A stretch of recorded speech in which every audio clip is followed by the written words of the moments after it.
반복해서 용어가 귀에 익숙해지면은 그 다음부터 학습이 시작되는 겁니다. 처음 들어서 이해가 안 가도 됩니다. 어느 정도 귀에 익을 때까지 우리가 반복해서 들으면 됩니다. 모든 강의는 무료입니다. 다만 구독과 좋아요 꼭 좀 부탁드리겠습니다. 이 채널을 지속하는 힘이 됩니다. 이번 시간은 탐구식 수업, 발견식 수업이라고도 하죠. 이 탐구식 수업의 개념과 수업의 절차, 또한 탐구 수업의 특징과 장점, 그리고 단점에 대해서 알아보도록 하겠습니다.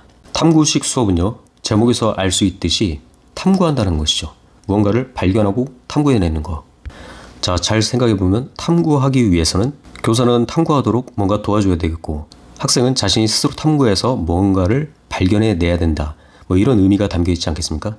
자, 그럼 개념을 보겠습니다. 학생들이 지식의 획득 과정에서 주체적으로 참가해서 새로운 것을 발견하고 탐구하는 학습 활동이 바로 탐구식 수업이다. 이렇게 나와 있죠. 학생들의 탐구 능력을 개발하고 교과 이해를 높이기 위한 수업 방법이 바로 탐구식 수업, 발견식 수업일 것입니다. 자, 이 탐구식 수업의 절차를 보면요, 마샬라스의 사회 탐구 모형 6단계가 있습니다. 이 6단계니까 6단계겠죠. 처음에 안내, 두 번째 가설, 세 번째 정의, 네 번째 탐색, 다섯 번째 증거 제시, 그 다음에 마지막으로 일반화 과정이 있습니다. 자, 우리가 제목만 놓고 한번 보면은요, 먼저 안내를 누가 할까요? 처음에 당연히 교사가 해야겠죠. 그리고 가설을 세우는 겁니다. 그 다음에 그 가설을 토대로 정의를 내리겠죠. 그 정의를 내렸으면 어쨌든 간에 이게 맞는지 틀린지 탐색을 해야 되겠죠. 탐색을 한 다음에 어떤 무언가가 결과물이 나오겠죠. 증거 제시. 그 다음에 그 결과가 나왔으면 그거 가지고 일반화를 시켜야 되겠죠. 자, 이런 과정이 되는 겁니다.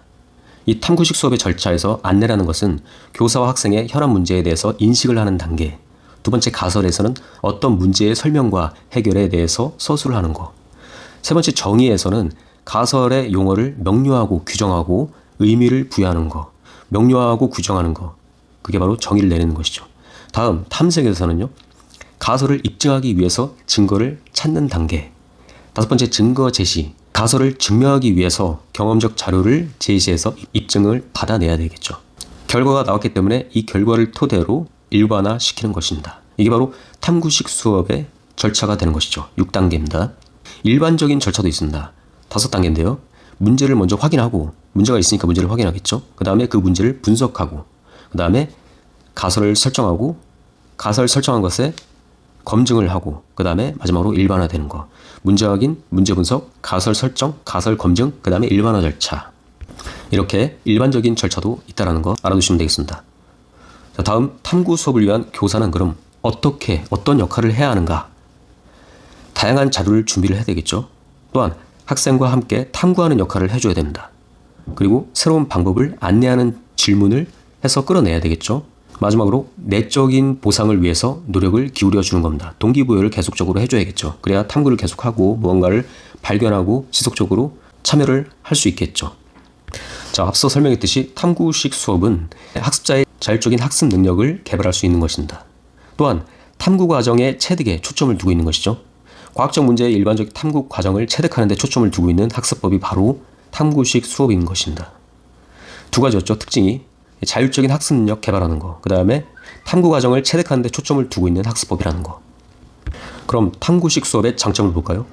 탐구식 수업은 자율적인 학습 능력을 기를 수 있고, 그리고 책임감도 기를 수 있겠죠.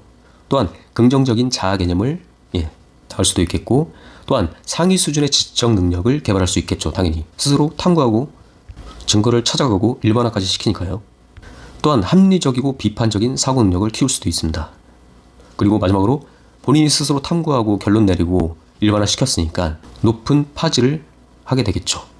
그럼 단점에는 어떤 것들이 있을까요? 당연히 시간이 많이 걸립니다. 또한 단순 개념 전달에는 조금 비효율적이라는 거, 그리고 교사가 처음에 준비를 많이 해야 되죠. 교사의 부담이 상당히 큽니다. 또한 교사의 평가가 상당히 어렵겠죠. 까다롭고. 따라서 타당도, 신뢰도가 높은 탐구 능력 평가 방법을 개발하는데 상당히 어려움이 있다는 것입니다. 자, 이렇게 탐구식 수업의 개념과 마샬라스의 사회 탐구 모형의 6단계, 그리고 일반적인 절차 5단계도 봤었고요. 이때 탐구식 수업을 위한 교사의 역할과 특징, 그리고 장점과 단점에 대해서 알아봤습니다. 이상 소였습니다. 감사합니다.